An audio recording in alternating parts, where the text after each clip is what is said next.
because we are creatures of habit. Because I'm actually, these days, I'm going through the self-doubt phase again. Why did you decide to do this deep thinker lab? I may give you Mm-hmm. an answer. Like I get blown away about finding a new parallel. Like, oh, I never Mm-hmm. thought about how this could relate to. First of all, nice to meet you, Shine. It's Shine, right? Yeah. Yeah, Shine. yeah, yeah, right. Yeah, Shine yeah. sun. Yeah. Shine, son. Well, nice to meet you. Yes, I have been an educator for 25 years now. Uh-huh. And in that process, I've worked with a lot of different educators, a lot of different district leaders. I originally started in K-12 and then moved to higher ed. And in that process, one of the things that I continue to notice is that we do a lot to talk about what to think. We give information. We give students Mm-hmm. um, details they need to pass assessments, but we don't really put as much emphasis on how to think. Mm-hmm. And that is something that I see as a challenge as well as I continue in my like. How do we really help people to improve their thinking? No, I'm totally on the same page. And actually, I came across the phrase how to think. And I came Mm, across that phrase from the master's class. Have you heard of it? It's mhm. some online education platform and it has many lectures. And then Yes, so yes.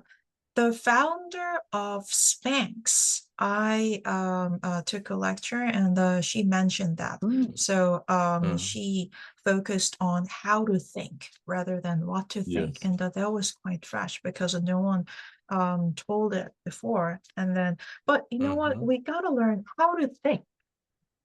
That's Yeah, right. because That's right. it's quite rare. Yeah. So, can Mhm. you tell us, I mean, like, can you tell me and my audience more details about it, like how to think?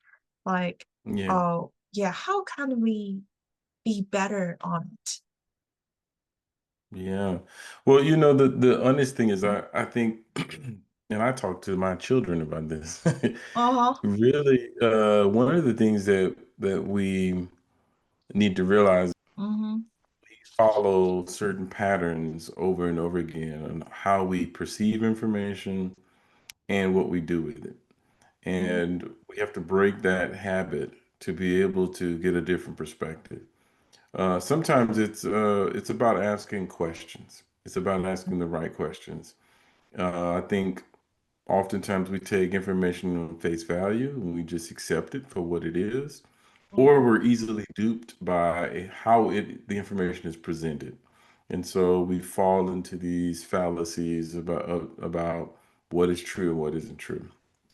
But I think regardless of what we see in front of us, we have to do due diligence in asking questions about what is true, what is not true, what is missing, what is understood. Really negate questions. Sometimes we easily ask positive intent questions, but negate the question and see what happens. Like, what this is, should I do this is a question, or is this true? Well, ask the question, Mm-hmm. what happens if I don't do this? Mm-hmm. And what would make this not true? These Mm-hmm. kinds of habits of questioning Mm-hmm. lead us to better outcomes. And just like anything Mm-hmm. else, it's a habit we have to develop. It's a pattern Mm-hmm. we have to develop. We have to be intentional about it. Mm-hmm. Also, I think a big part of thinking better is paying more attention to detail. A lot Mm-hmm. of times we can generalize. We take bits Mm-hmm. and pieces of information, and our brains will fill in the gaps. We sort Mm-hmm. of just like make assumptions about what we see and what we know, Yeah. versus paying attention to the detail to see what is really required of us to understand. And I can see that happening a lot. And a lot of it comes from, it's not my ideas or original Mm-hmm. ideas. I mean, Daniel Kahneman, he has a great book about, was it Thinking Fast and Slow, Mm-hmm. about really this two system of thinking where we have Mm-hmm. this part of our thinking that is looking to be efficient, to quickly solve, to just get to the answer quickly. That's the part of our brain or thinking that tends to get us in trouble, Yeah. because we tend to generalize, we see the information, we go for it. And then you Uh-huh. have this other system that is more deliberate. It takes its time. This is what we do for the deep reasoning and these other scenarios. Um, we tend to hand that process tends to hand things off to the Mm-hmm. quick process out of Mm-hmm. efficiency, but we need to hand it back, and we need to go back Mm-hmm. to the more deliberate reasoning part of our thinking to improve. Mm-hmm. I got it. All right.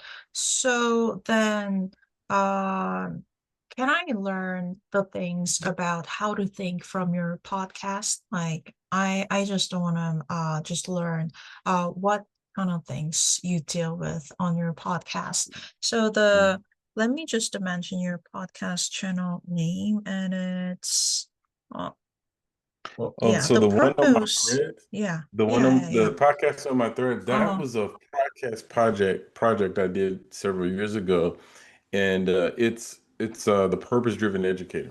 yeah, yeah. The That right, right, that right. that was an initial project that I was doing because I wanted to really get at the inspiration for people to do their life's work. Like what's behind that when people that Mm-hmm. are driven to do their work, what led them Mm-hmm. to that? There's usually a story, there's usually something about an experience or things that they went through that really led them to their great work that we don't Mm-hmm. see. We don't see, we don't know, we had no idea. So that was a project to unveil that. I am working on a new project that is Oh, related to Deep Thinker Lab. Deep Thinker Lab is uh-huh, the Substack that I have where I really take a deep dive into uh-huh. this process of thinking. And so if you want to Mm-hmm. get more on tools and strategies and Mm-hmm. resources to improve your thinking, it's going to be Mm-hmm. in the Deep Thinker Lab. Mm-hmm. So deepthinkerlab.com is where that'll be. And of course, I'll be having a podcast come out of Mm-hmm. that because Mm-hmm. a big part of what I want to do is I want to Mm-hmm. talk to individuals that we may see as Mm-hmm. great thinkers and really sort of uncover some of their processes and things that they do to improve their thinking. So that's coming Mm-hmm. soon. But Mm-hmm. the Deep Thinker Lab on Substack, you can find Uh-huh. all kinds of articles and resources about it. Okay. So then can you tell me more about Deep Thinker Lab? Like, so Mhm. of course, I think it would be for educators and the leaders. And uh, how can I study it? Or yeah, what's the right word for that? Yeah. So how can I just start, um, yeah, taking the courses on Deep Thinker Lab? So Mhm. there's only one course, or there are several courses? Like, yeah. So can you tell me more about it? Yes, Sean, you you're getting you're prompting me for what I'm trying to do next. I will be having some courses on there. I don't have any Yeah. courses now, but what I do Uh-huh. have are Uh-huh. articles. I started Mm-hmm. Deep Thinker Lab Mm-hmm. this summer, actually. Oh. It was a culmination of all these Uh-huh. resources, tools, and strategies. I felt like, okay, Uh-huh. let's put this out here. So I and Mm-hmm. some of the posts, I'm telling my own story. I'm Mm-hmm. talking about some of the things I've learned in my career, also Mm-hmm. bringing in some research and tools from others. But the idea Mm-hmm. is, I'm really getting at this idea of how do we find clarity as a part of it. Mm-hmm. How do we find Mm-hmm. clarity? How Mm-hmm. do we ask the right questions? Mm-hmm. What conditions do we need to have to in order Mm-hmm. for our brains to sort of reset and be Mm-hmm. prepared for thinking? Mm-hmm. Mm-hmm. And then just lessons that I've learned over the years, some from my father, some from others Oh. on on how to improve our thinking. And of course, like I said, out of this soon we'll be having a podcast to be able to share some of that in a different format. And also, I am working on a book. So one of Oh, the I'd love things to is hear putting that. this Uh-huh. together, yeah, putting Uh-huh. it together in a way that would be more of like a guide for people if they really want to Mm-hmm. be targeted and focus on improving their thinking. Mm-hmm. Mm-hmm. So all of my work is relevant to educators Mm-hmm. because those who see themselves as an educator, Mm-hmm. um, to be a teacher, to Mm-hmm. be an educator. Mm-hmm. So my work is really relevant for them. But the way I frame this is for anybody who really wants to improve their thinking. I may bring up personal accounts of stories that are from working in K-12 or higher education, Uh-huh. but there are many other cases where it really has nothing to do with being in a classroom. It has everything to do with how we address the information in front of us. Okay, so and then well, actually I have an idea. So these days Mhm, I'm interviewing entrepreneurs or mhm, professionals, and then yeah, so just building up my own podcast channel. That's the first reason. And the second reason is I wanna create the courses like master's mhm, classes. So my mhm, dream is inviting my podcast guests, and then mhm, yeah, so designing lecture programs. So I'd mhm. love to invite you. And That would be especially great. yeah, on this. Yeah, so a deep thinker lab. Because well so many people, well including me, so they got used to thinking like what to think. They focus on what to Mhm, think. And mhm. then so what led you to think about the thing, how to think? Like what was the motivation? Yeah. I just wonder when it started and how it started. Yeah, I think honestly, some of it is personality. Like, Oh, if you would talk to my parents, they'd probably say, "Yeah, we figured he would do something like that." I uh, think I've always been an inquisitive person. uh, It led me to study certain uh, subjects in school. I was a uh, physics mm, student. I just always wanted to know why or how things mm, connected or worked. And I always try to find deeper connections to things that maybe weren't mm, so obvious to us mm, or that we mm, took for granted. mm, I think I found that sometimes things that seem very simple mm, may be very complex or deep or more profound. And mm. I enjoy that. I enjoy finding Oh, something that is more profound in what seems to be simple and mundane.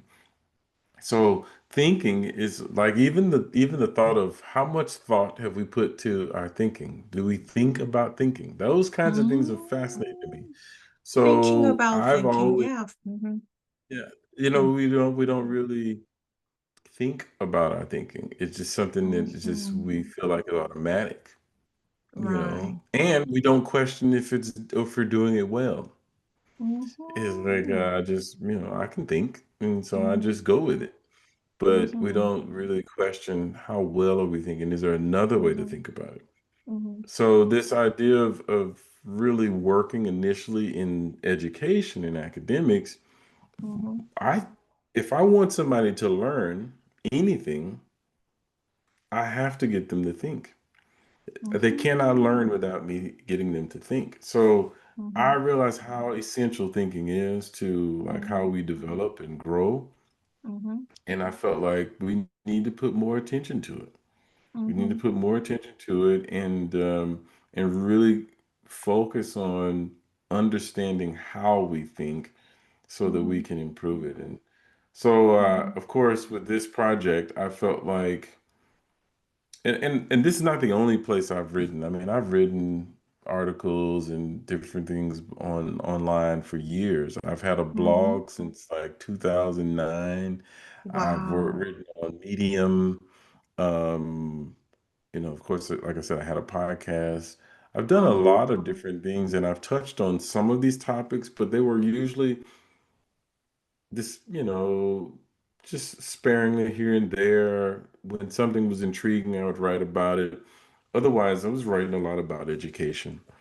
Mm-hmm. Um, so I really started to realize, hey, this is what I'm passionate about and what I keep coming back to. So Mm-hmm. let's just dedicate a Mm-hmm. project to that. And Wow. I love this era that we're in where everybody can really take on these projects and really dedicate themselves to it in different medium. Like you Mm-hmm. could I wanted to do a podcast, you can do a podcast. You want to write a book. You want to do a Substack, do it. You have these tools available to you to really get a deeper message out. And so I really try to take advantage of it. And I really am enjoying this ride and what I'm learning in the Mm-hmm. process of Mm-hmm. sort of disseminating information about thinking. I think Mm-hmm. it's been fascinating. It is definitely. And just well, this is my story, but okay, so interviewing, well, actually, it runs in my family because my grandfather was a professional interviewer, and he wrote Mhm, books on the mhm, interviews. And mhm, then, yeah, actually, I've been dreaming of an interviewer, but yeah, so actually, I didn't know how to make it. So I mhm, just dreamed of it, and I just read the interview articles, and then I interviewed some writers as my mhm, side hustle. And the fun, mhm, yeah, just as there was someone who just gave me an inspiration recently, mhm, and then like, Shawny, why don't you just create some content? And then mhm, she just gave me the keyword, and then I just thought to myself, okay, so what do I like the most? Oh, interviewing people, because I'm truly curious mhm, about the people. And mhm, yeah, so I mhm. have tons of questions while I talk with them. So yeah, Yeah. so that's why I dedicate for this project. Okay, so yeah, so one common ground. Okay. Well, the right question can bring clarity to your thoughts.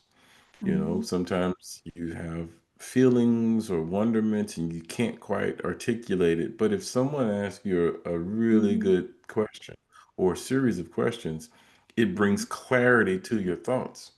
And then you're able to say, "Oh, that's actually what I really want to say." mm-hmm, I think that's critical. And you doing these interviews. I think one of the cool things about doing interviews is how the questions get the guests to really think about mm-hmm. what they do, and why they do it. Yeah, I And love it's it. just Yeah. because of your Mm-hmm, questions. Your questions really mm-hmm, help. So I see questions are critical, and educators do a really good job of mm-hmm, that, or at least they should. Good educators mm-hmm, do a really good job of bringing out good questions. mm-hmm. Um, Yeah, and then, well, so then I want to learn some effective ways to teach questioning skills to the students. So the ways I use these days, I just give them some good examples of questions, like a thought-provoking questions, and mhm, then yeah, showing the good examples and encourage them to make their own questions. And then, can you suggest any other ways for teaching questioning skills? mhm. Yeah, so like I said, with actually being an educator, there's a lot of resources out there. Bloom's taxonomy is one that is very, very simple. You can Google that, you can find Bloom's Mm-hmm, taxonomy. mm-hmm, And the really mm-hmm, good thing about that is that it really helps you understand the different levels of mm-hmm, thinking required. So you have a very mm-hmm, low level question like mm-hmm, a mm-hmm, comprehension, a remembering question, mm-hmm, the what, the when, those types of questions are very, very simple. They don't Mhm. require a lot, maybe require you to recall information, but not a lot of Mhm. sort of processing of Mhm. information. Mhm. And so those are very simple. But as you continue to move up, if you have to apply some knowledge or you have to evaluate or you have to create something with the knowledge, it gets more and more complex. So you Mhm. really can. So it's important to know that all of those questions have value at Mhm. every level, they have value, but Sure. you want to sort of lead someone in those questions so that they can go Mhm. from the very simple to the higher level question. And Mhm. I think that that's critical when you're trying to teach people questioning strategies is to ensure that they get prompted and primed with a simple question, but then Mhm. elevate those questions. And some of those Mhm. it's in the key word in the question, like what, when, how, Mhm. um, justify, clarify, compare, all Uh-huh. these verbs actually lead Uh-huh. you to do different things. Right.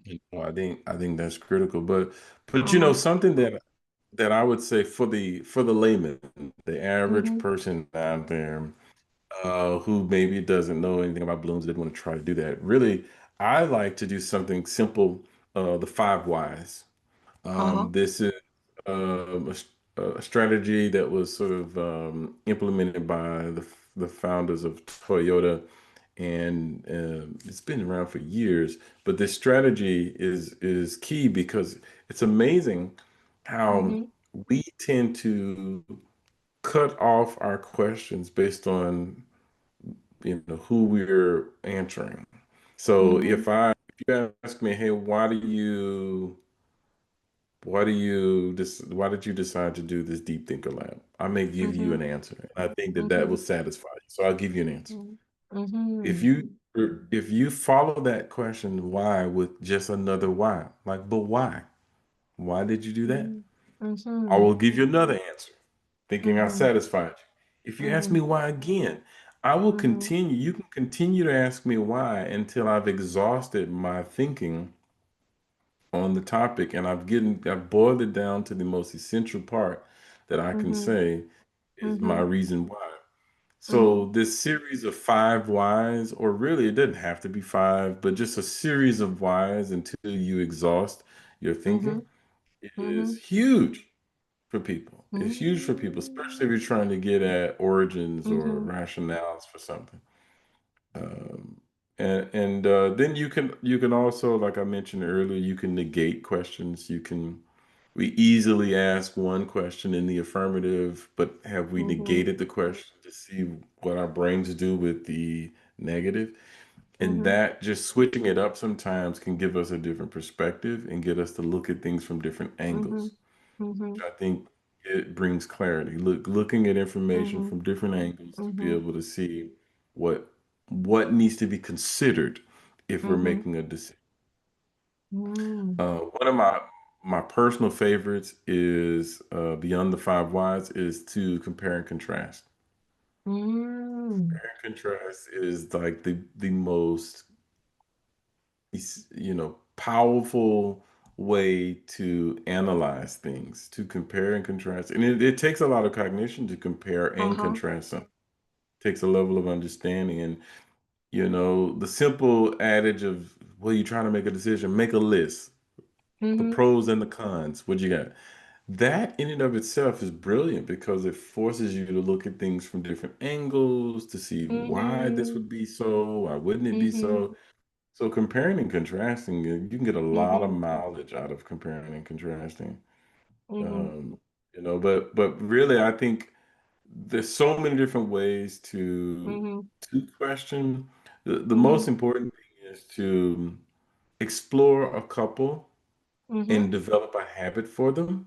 Mhm. And then once you've gotten that habit, then exploring some others to put into your toolkit. But really, it's Mhm. about I could give you 1,000 questioning strategies, but if you don't remember to do them, Mhm. what's the value in it? So it's about getting something that you're comfortable with and getting a habit of doing it Mhm. and seeing Mhm. the benefit of it, and then moving forward to Mhm. add more. Mhm. But you can do that in a conversation. You can do that when you're watching something on YouTube. You can do Mhm. it when you are reading.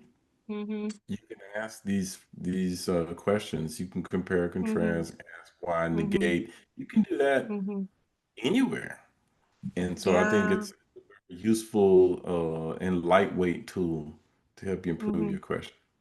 Mhm. Actually, I'm born with a lot of questions. So, when I was younger, I Hmm. asked too many questions. I asked my parents too many questions, like, and I don't know the atmosphere in the US, but in Korea, just my parents just well, not scolded me, but my mom just wondered, why do you ask a lot of questions? And then um but so nothing could kill my instinct for Hmm. asking questions. So still it's alive. So that's why I run this podcast. And then yeah, and well, so let me just ask you, um have you come across any questions that gave you aha moment? Yeah. So can you share any aha moment questions? Yeah, that's a good question. Actually, that's a very good question. I think I have a similar experience with you. I actually Oh. wrote a part about that in terms of as a young child, I've always asked why. My parents would I would drive them crazy. I was like, but Oh. why? But why? But why? And they got to a point where they knew that Uh-huh. about my personality, and Uh-huh. they encouraged me to look things up. Look things. Go research. Ah, right. They didn't Yeah. stop me. Uh-huh. They Uh-huh. encouraged me and gave me a Uh-huh. tool to satisfy my curiosity. Uh-huh. Uh-huh. So I feel like that has led me to so much success in life is to stay Mm-hmm. curious and just to continue to Mm-hmm. find answers and Mm-hmm. question it. And it takes courage to do that. I mean, Mm-hmm. you can be afraid sometimes to ask questions. There's Mm-hmm. times when you're afraid to face what the answers might be, Mm-hmm. and I think that is important to consider as well when we start talking about improving our thinking and questioning. We have to we have to have courage to face the outcomes, and Mm-hmm. that is not always easy because if you asked questions that lead to answers you didn't think would be there or things that you maybe are intimidated by, then in some ways you're compelled to act. Because I think that's the real Mm-hmm. value of a question is that it leads to understanding or action. It's Mm-hmm. something. It is to lead to Mm-hmm. something. I don't believe in Yeah. questioning just to be questioning, like why. I'm Mm-hmm. trying to get to or something. I'm trying to Mm-hmm. arrive somewhere. Mm-hmm. Mm-hmm. But to answer your question about something that could that I've been like an aha moment. I think honestly, one of the things I love about the compare and contrast is where it can be applied in like metaphors. Mm-hmm. Mm-hmm. Metaphors are always leaving me in aha moments when I think about Mm-hmm. something Mm-hmm. or I think about like the lessons that I've learned from being a parent and what that does for me and how I can see how it makes me a better employee. It makes me a Mm-hmm. better, um, educator. Like there's so many different parallels in life, and it's like I get blown away about finding a new parallel. Like, whoa, I never Mm-hmm. thought about how this could relate to that part of my life. I never thought Mm-hmm. about how that experience I had when I was a kid is actually Mm-hmm. relevant to me as an adult. Like, how is that possible? Mm-hmm. So Mm-hmm. those kinds of questions, I guess I would say is more of looking for the metaphors Mm-hmm. and trying to see how they are similar or different Mm-hmm. leaves me in ahas when I'm just like, Mm-hmm. whoa. So that makes me feel like I can get a lot more mileage out of experiences.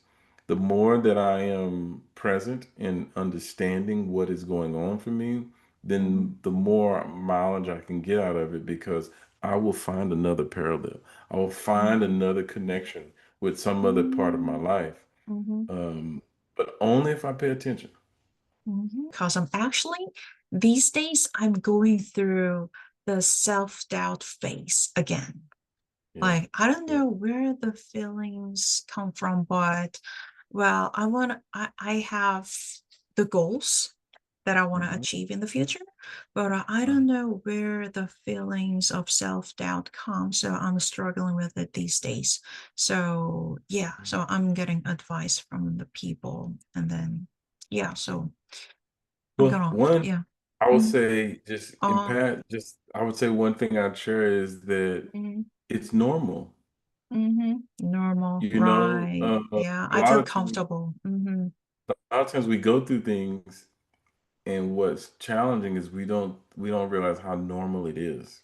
Mhm. And so it's a normal thing to doubt because you said it yourself. You said, I have these goals of where I want to be, what Uh-huh. you want to accomplish.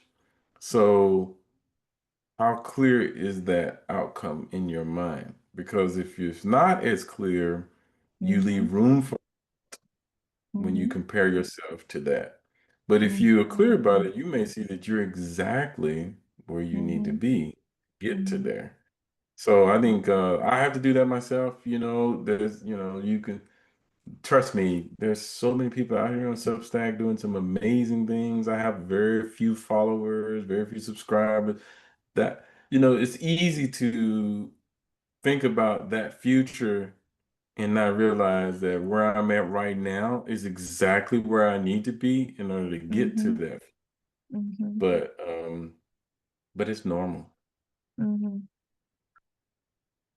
Yeah, right. So, well, when I just hear the word abnormal, well, so I feel much more comfortable before Hmm. this interview. Yeah, so thank you. I really appreciate it. And then, um, so are you up for being a guest again after you publish your book? Then, Yeah. yeah, I love to come yeah. back and share it. That's a good Oh, goal for me. yeah, yeah, To yeah. finish it and come back and say, hey, here it Uh-huh. is. Hi, ta-da! And yeah, so this is the link for buying the book, and I That's really it. want to help the people to promote their yeah, books or brands. Yeah. So yeah, so I'd love to do that. So, and Yeah. the thing is about questioning skills, there are tons of things to talk about. Yeah. So definitely, yeah. So please come back. And Yeah. yeah, and thank you for sharing your thoughts, experiences, and stories. And then good luck for everything. Thank you very much. Thank you very much. And you too. Yeah. Thank Yeah. you for having me on your Mm-hmm. show. Mm-hmm. Um, and I wish you well on your projects and Mm-hmm. look forward to coming back and sharing more.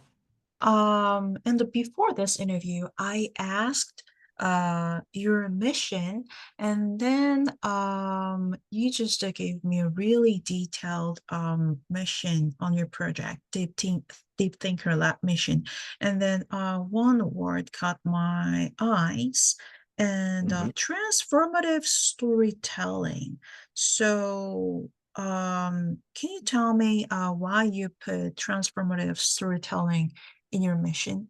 Not just storytelling, transformative storytelling. So, yeah, some people might wonder what it is. Yeah, yeah. I definitely think that you know, a big part of even on my professional job Mhm. is empowerment. Yeah, You I love know, that word. yeah, is empowerment, and how do you, which I think that's how our work takes on deeper meaning and Mhm. deeper value, is by empowering people to be able to do for themselves. I think it's one thing to just teach somebody something, but if they can then take that and then use it to teach others or do more, Mhm. then my work has gotten a lot more value. But I definitely feel like, one of the things that we don't take advantage of is the experience of others. So this idea of transformative storytelling really gets at like how do I convey a lesson Mhm. or an experience in a way that leads you to action, to Mhm. think differently and then act differently. So that to me is transformative. It Mhm. doesn't, it's not just, it's not passive. It's not something that you just consume and you're like, okay, that's great.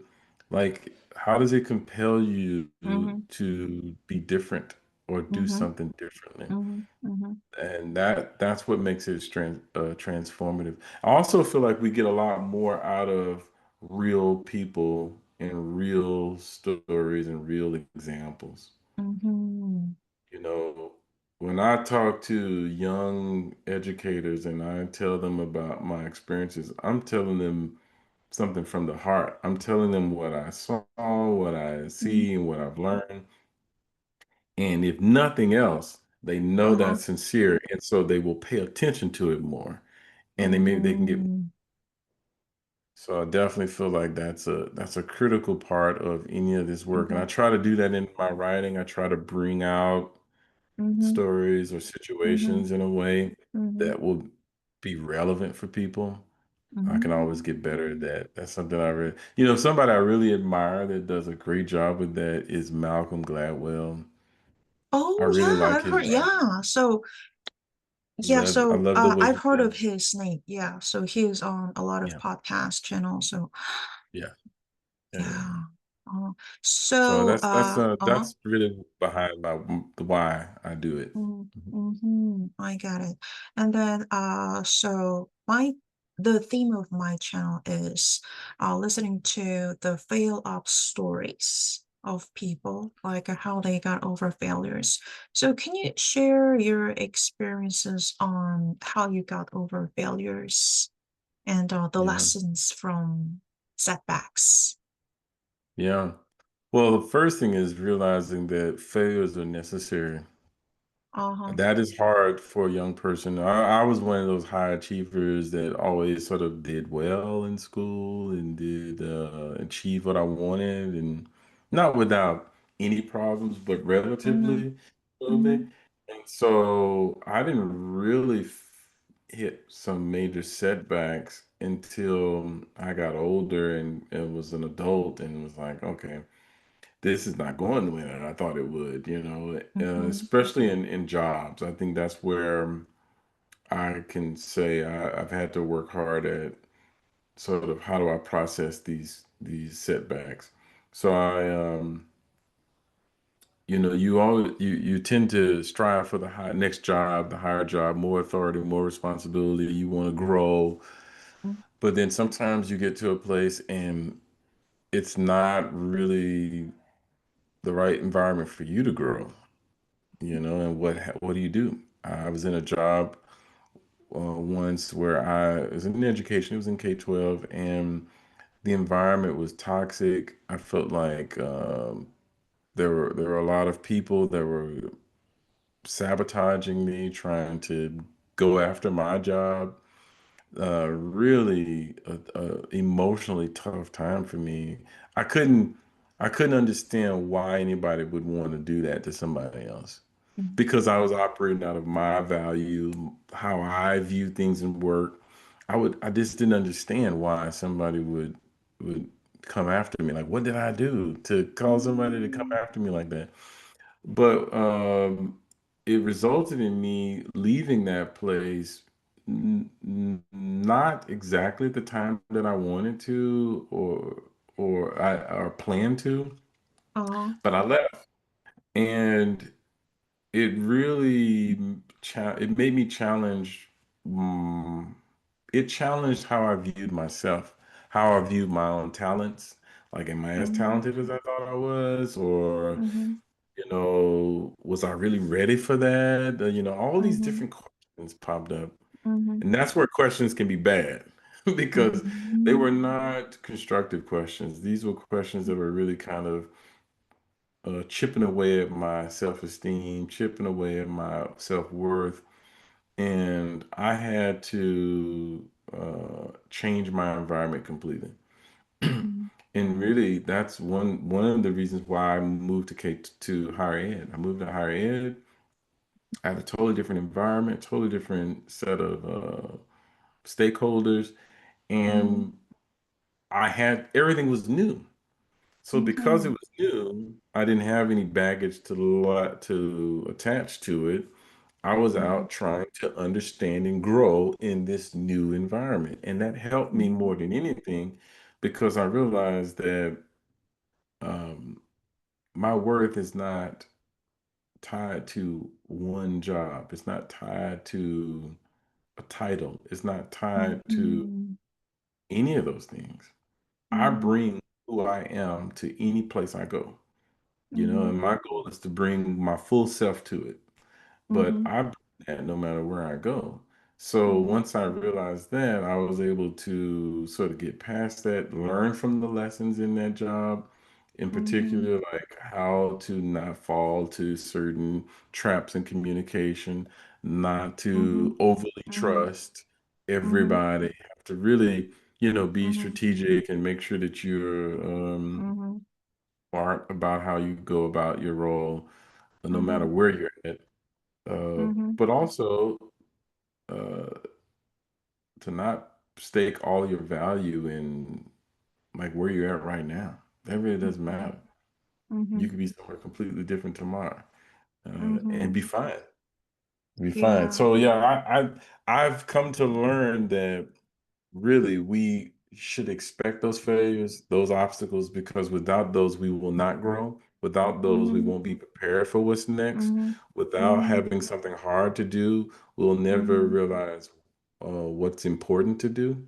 mhm, It's sort of like you just do what comes to you. But no, mhm, when you have a difficulty, when you have a challenge, when you have a failure, then you start realizing what's important, and mhm. then you align your interest and your efforts to those most important things.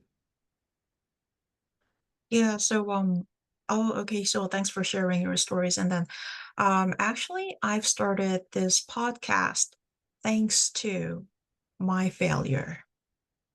Yeah. Mm-hmm. Mm-hmm. Mm-hmm. Yeah, yeah. Yep, So yep, that's yep. why I want, yeah. Yeah, so I That love, purpose-driven yeah. educator podcast that I did Uh-huh. Uh-huh. at the time that I was Uh-huh. going through these challenges, and that is what Ah. forced me to push myself to put myself out there because I was like, I'm not gonna do a podcast. But I Uh-huh. did that, and that journey Uh-huh. led me to a better place. It did. Mm. So I, Yeah. I, I completely get what you're saying. Like Uh-huh. Uh-huh. that, I started that because I was kind of lost. Mm-hmm. And so I wanted to hear from Mm. other people about what Mm-hmm. got them where they wanted to go. Mm-hmm. And that helped Mm-hmm. me Mm-hmm. prepare for what was next. It really did. Yeah. So now I'm grateful for the failure, but well, it happened in the beginning of this year, but I had a really hard time for a month. And Hmm. then I had self-doubt, and I was burnout because I worked on my project. It was crowdfunding project, and I lost several $1,000s.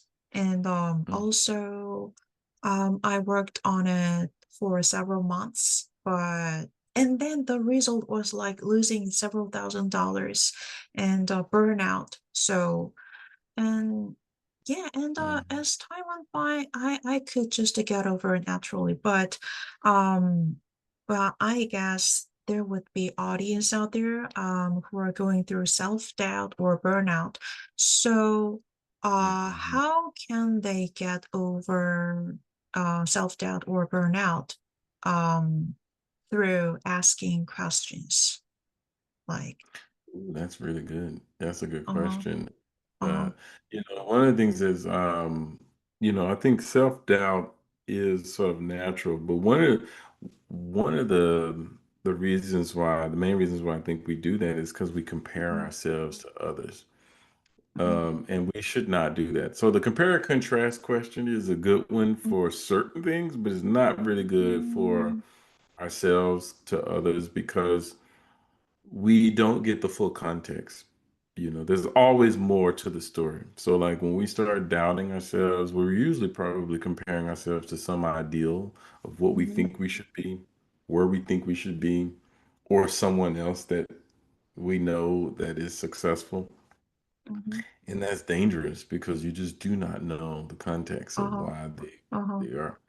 Instead, I think we should really look at what when we get rattled like that and we get kind of lost and we start questioning who we are and what we are. We need to get Mhm. back to what are our values, what matters Mhm. most to us, Mhm. what do we stand for. Those kinds of questions bring clarity, and they Mhm. they sort of um they show us our foundation, what we built, Mhm. what we're built Mhm. on. And so then we Mhm. can move forward. But like Mhm. comparing ourselves to others and chipping away at what we've accomplished and those kinds of things, Mhm. they don't go anywhere positive. So I wouldn't Mhm. I wouldn't even go down that line of questioning. In fact, I would just suspend it. Like, okay, Mhm. I'm gonna Mhm. suspend that. Instead, let's look at what matters to me, what's important to me, Mhm. and and maybe even some questions about what what do I think is next, or where would I want to go, but not in comparison to someone else, or even. And I say comparison to someone else. I think even comparing to our ideal of ourselves is comparing ourselves to somebody else, Oh. comparing ourselves to like a future self, comparing ourselves to this idealistic self. Uh-huh. It's Uh-huh. comparing ourselves to somebody else because that's not who Uh-huh. we are right now. Uh-huh. We're the present. Mhm. So that's what we need to be analyzing the present. Mhm. Mhm. Yeah, and you know what? Like, I was really surprised because the next question is about your future self, and then I Hmm. prepared some questions, and then so which question do you want to ask your future self, especially after publishing your book? Hmm. Yeah, Hmm. I wanted just to specify the timing because if you just future self is too vague. So, Yeah. because I'm Yeah. asking you this question because I asked myself this question. So, Hmm. my dream is planning the education programs for Hmm. empowering people, encouraging people, and then yeah, so setting all the things. So Hmm. yeah, so I just wondered what question would I ask? Well, yeah, myself in the future. So have you ever thought about it? Yeah, I do. It's Uh, funny you brought this up about the future self because I've mm, I've I've done a little bit of research on this about mm, our connections with our mm, past self, present self, and future self. mm, And I wanted to write something about it. I might end up writing mm, something about it. So you may mm. be inspiring me to write something about it. But Oh, happy to hear that. yeah, this idea that Uh-huh. we tend to look fondly Mm-hmm. on past self. Mm-hmm. We think about our childhood, we think about these other stages we were at, and we can look Mm-hmm. fondly on it. We can Mm-hmm. even look past the mistakes and just like, oh, I was just learning, I was starting out, it was so great. We can romanticize the past easy. Mm-hmm. Um, Mm-hmm. we tend to sometimes overlook the present self. We Mm-hmm. take it for granted. We don't really recognize and understand where we are right now. What are my skills Mm-hmm. right now? What are my gifts right Mm-hmm. now? Where do I add value right now? We tend to like look past that, like, yeah, yeah, yeah, yeah, yeah. We don't really think about it as much. And then our future self, we, we say things like, I should make better decisions today so that Mm-hmm. my future self will benefit, right? But that future person, future self is unknown. We don't even know who we are going to be. I don't even know what that person is going to be like. So, in many ways, the future Mm-hmm. self is a complete stranger. Mm-hmm. That's a complete Oh, stranger. It's like somebody walking down the street. You don't know them. So, yeah. I don't really have, that's why we don't eat well today for our future self because I don't know that guy. Uh-huh. I know this guy right now. So, Makes sense. Makes sense. so I'm like, Mm-hmm, okay, well, mm-hmm, if I were to ask my future self a question, I think I'd probably think about something that my past self, I wish my mm-hmm, past self would have known. mm-hmm, So like, in the past, I probably would have said to myself, I would say, look, don't take anything for granted. These mm-hmm, things will go by fast. Like things will go by mm-hmm, fast. So if it comes to mind, there's a reason for it, mm-hmm, explore it, go for it, because mm-hmm, there's a reason why it's there. You need to act on it. So if I take that advice and that kind of mm-hmm, mindset, maybe I would mm-hmm, ask my future self, like, mm-hmm. you know, or you was it worth it? Did you Are you satisfied? Did you do how would you use this? Like where else will this go?